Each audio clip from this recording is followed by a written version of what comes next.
بسم اللہ الرحمن الرحیم۔ شروع اللہ کے نام سے جو بڑا مہربان نہایت رحم والا ہے۔ السلام علیکم ورحمۃ اللہ وبرکاتہ۔ اسلامک سینٹر چینل میں خوش آمدید۔ ویورز، یہ چینل اسلام کے بارے میں ہے۔ اس میں آپ کو اسلام کے بارے میں طرح طرح کے واقعات ملتے ہیں اور بہت ساری معلومات ملتی ہیں جو کہ ایز اے مسلم ہمارے لیے بہت ہی ضروری ہیں۔ تو اگر آپ نے ابھی تک چینل کو سبسکرائب نہیں کیا تو جلدی سے پہلے سبسکرائب کر لیں۔ تو پھر چلتے ہیں ویڈیو کی طرف۔ ویورز، سبسکرائب کرنے میں اتنی کنجوسی نہ کیا کریں، سبسکرائب چینل کو ضرور کیا کریں۔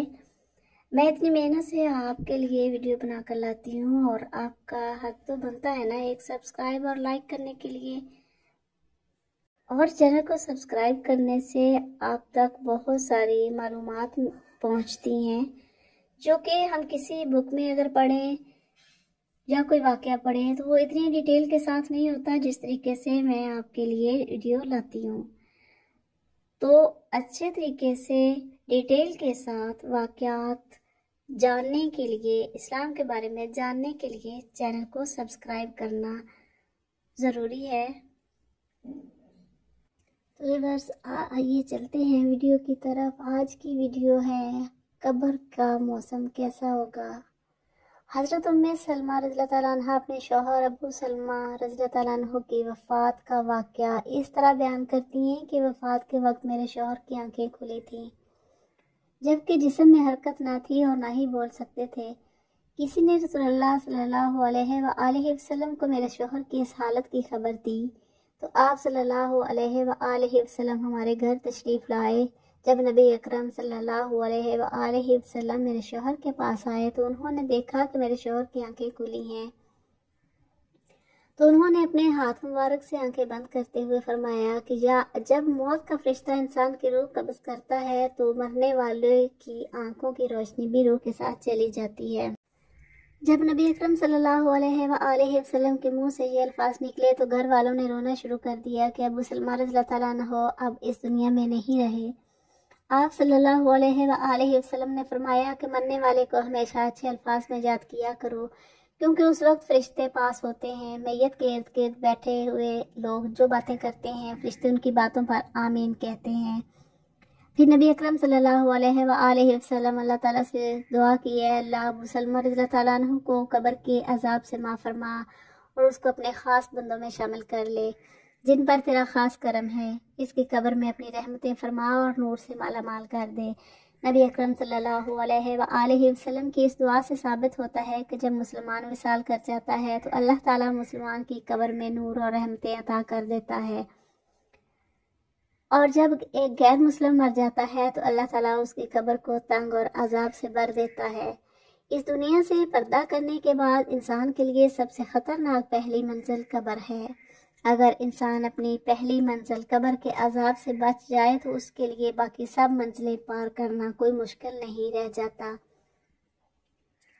اس لیے نبی اکرم صلی اللہ علیہ وآلہ وسلم نے فرمایا ہے کہ انسان کو مرنے کے بعد بہت سی منزلیں طے کرنا پڑتی ہیں جن میں سے سب سے پہلے قبر کا عذاب ہوتا ہے۔ اگر انسان قبر کی سختی سے بچ جائے تو دوسری منزلیں اس کے لیے آسان ہو جاتی ہیں۔ ایک دفعہ نبی کریم صلی اللہ علیہ وآلہ وسلم قبرستان سے گزر رہے تھے تو رسول اللہ صلی اللہ علیہ وسلم نے قبر کا عذاب بیان کرتے ہوئے فرمایا ہے کہ مجھے اگر اس بات کا ڈر نہ ہوتا کہ تم میت کو قبر میں دفن کرنا چھوڑ دو گے تو میں اپنے رب کریم سے دعا فرماتا کہ وہ آپ کو بھی قبر کے عذاب سے آگاہ کر دے۔ جس طرح میں سن رہا ہوں اور دیکھ رہا ہوں، آپ صلی اللہ علیہ وآلہ وسلم جب صحابہ کرام رضی اللہ تعالیٰ عنہ کو قبر کے عذاب سے آگاہ کرتے تو سب کے رونگٹے کھڑے ہو جاتے۔ حضرت محمد صلی اللہ علیہ وآلہ وسلم کا فرمان ہے کہ مرنے کے بعد قبر انسان کی پہلی سیڑھی ہے۔ جس بندے کی یہ منزل آسان ہو گئی تو باقی سب منزلیں اس کے لیے آسان کر دی جائیں گی۔ جس نے اس منزل سے آسانی حاصل نہ کی تو اس کے لیے دوسری منزلیں عبور کرنا بہت ہی مشکل ہو جائیں گی۔ حضرت محمد صلی اللہ علیہ وآلہ وسلم نے فرمایا کہ میں نے آج تک قبر سے سخت ترین منظر کبھی نہیں دیکھا۔ نبی اکرم صلی اللہ علیہ وآلہ وسلم کا فرمان ہے کہ میت کو جب قبر میں داخل کر کے گھر کی طرف لوٹتے ہیں تو میت لوگوں کے چلنے کی آواز کو اچھی طرح سن رہی ہوتی ہے۔ اگر مرنے والا سچا مسلمان ہے تو نماز اس کے سر کی طرف، روزہ اس کے دائیں ہاتھ، زکوٰۃ اس کے بائیں ہاتھ اور دوسرے جتنے بھی اس کے نیک نامہ اعمال ہوتے ہیں تو وہ اس کے پاؤں کی طرف آ جاتے ہیں۔ جب بھی قبر کا عذاب اس کے پاس آتا ہے تو نماز، روزہ، حج، زکوٰۃ، صدقہ و خیرات اور اس کے نیک نامہ اعمال اس کی حفاظت کرتے ہیں۔ پھر اسے کہا جاتا ہے کہ بیٹھ جاؤ، چنانچہ وہ بیٹھ جاتا ہے اور اس کو سورج ایسے دکھائی دیتا ہے جیسے غروب ہونے کو ہے۔ پھر اس سے کہا جاتا ہے کہ تم اس شخص کے بارے میں جو تم میں مبعوث ہوا تھا کیا کہتے ہو اور اس کے متعلق کیا گواہی دیتے ہو؟ وہ کہتا ہے مجھے ذرا نماز پڑھ لینے دو۔ اسے کہا جاتا ہے کہ تم عنقریب یہ کام کر لو گے، پہلے اس سوال کا جواب دو کہ تم اس شخص کے بارے میں جو تم میں مبعوث ہوا تھا کیا کہتے ہو اور کیا گواہی دیتے ہو؟ وہ گواہی دے گا کہ رسول اللہ صلی اللہ علیہ وسلم اللہ تعالیٰ کے آخری نبی ہیں جو اللہ تعالیٰ کا دین لے کر تشریف لائے۔ پھر اس سے بولا جائے گا کہ اس یقین کے ساتھ تم حیات رہے اور اس پر ہی تم کو دنیا سے اٹھا لیا گیا اور اسی امر کے مطابق تم کو دوبارہ زندہ کیا جائے گا۔ یہ سب باتوں کے بعد اس کے لیے جنت کا دروازہ کھل جاتا ہے، وہ جنت کو دیکھ کر بہت خوش ہوتا ہے۔ پھر اس کو جہنم کا دروازہ کھول کر دکھایا جاتا ہے اور کہا جاتا ہے کہ اگر تیرے نامہ اعمال اچھے نہ ہوتے تو تم کو جہنم کے گہرے حصے میں ڈال دیا جانا تھا۔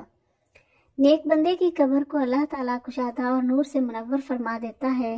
روح کو اعلیٰ قسم کا عطر لگا کر پاکیزہ جگہ پر رکھ دیا جاتا ہے۔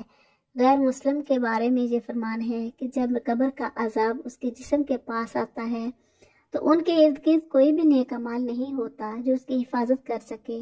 پھر اس کافر کو حکم دیا جاتا ہے کہ یہاں پر بیٹھ جاؤ تو وہ ڈرتا ڈرتا بیٹھ جاتا ہے۔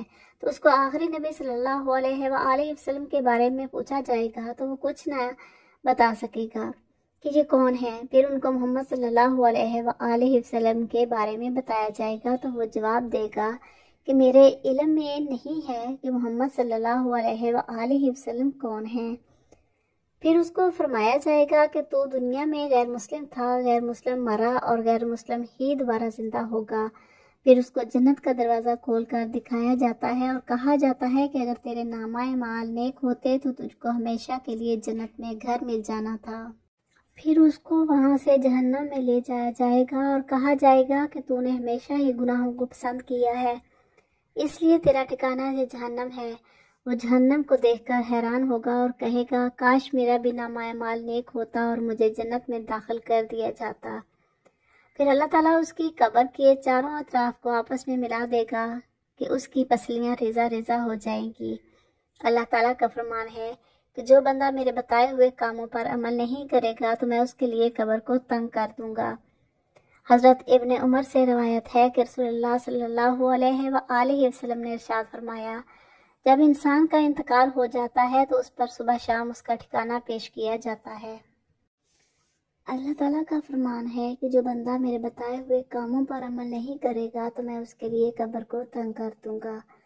حضرت ابن عمر سے روایت ہے کہ رسول اللہ صلی اللہ علیہ وسلم نے ارشاد فرمایا جب انسان کا انتقال ہو جاتا ہے تو اس پر صبح شام اس کا ٹھکانہ پیش کیا جاتا ہے۔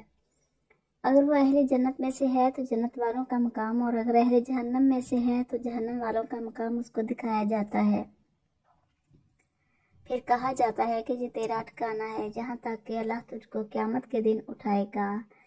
اسی طرح حضرت عائشہ رضی اللہ تعالیٰ عنہا سے روایت ہے کہ ایک یہودی عورت ان کے پاس آئی اور اس نے عذاب قبر کا ذکر کرتے ہوئے حضرت عائشہ رضی اللہ تعالیٰ عنہا کو دعا دی، اللہ تعالیٰ آپ کو عذاب قبر سے بچائے۔ حضرت عائشہ رضی اللہ تعالیٰ عنہا نے رسول اللہ صلی اللہ علیہ وسلم سے اس بابت سوال کیا کہ کیا واقعی عذاب قبر ہوتا ہے تو رسول اللہ صلی اللہ علیہ وسلم نے فرمایا جی ہاں، عذاب قبر حق ہے۔ حضرت عائشہ رضی اللہ تعالیٰ عنہ فرماتی ہیں کہ اس کے بعد میں نے رسول اللہ صلی اللہ علیہ وسلم کو ہمیشہ دیکھا کہ ہر نماز میں عذاب قبر سے پناہ مانگتے تھے۔ سیدنا قداد رحمۃ اللہ علیہ فرماتے ہیں عذاب قبر کے 3 حصے ہیں، 1/3 عذاب پیشاب سے نہ بچنے کے سبب، 1/3 غیبت کے سبب اور 1/3 چغلخوری کے سبب ہوتا ہے۔ اللہ پاک ہمیں قبر کی سختی اور عذاب سے محفوظ رکھے۔ ہمیں قبر میں نبی محمد صلی اللہ علیہ وآلہ وسلم کی پہچان نصیب فرمائے، آمین ثم آمین۔ تو ویورس، یہ تھا کہ قبر کا موسم کیسا ہوتا ہے۔ اگر ویڈیو پسند آئے تو لائک اور شیئر ضرور کیجیے گا، اور آپ کے شیئر کرنے سے بہت سارے لوگ ان عادتوں سے بچ جائیں گے اور قبر کے عذاب سے بچ جائیں گے۔ اگر چینل پر نئے ہیں تو چینل کو سبسکرائب ضرور کریں اور بیل آئیکن کو پریس ضرور کریں تاکہ ہر ویڈیو آپ تک پہنچ سکے، اور چینل کو سبسکرائب کرنے سے آپ کو زیادہ سے زیادہ نالج مل سکے اور چینل کو سپورٹ مل سکے۔ تو ملتے ہیں نیکسٹ ویڈیو میں، تب تک کے لیے اللہ حافظ۔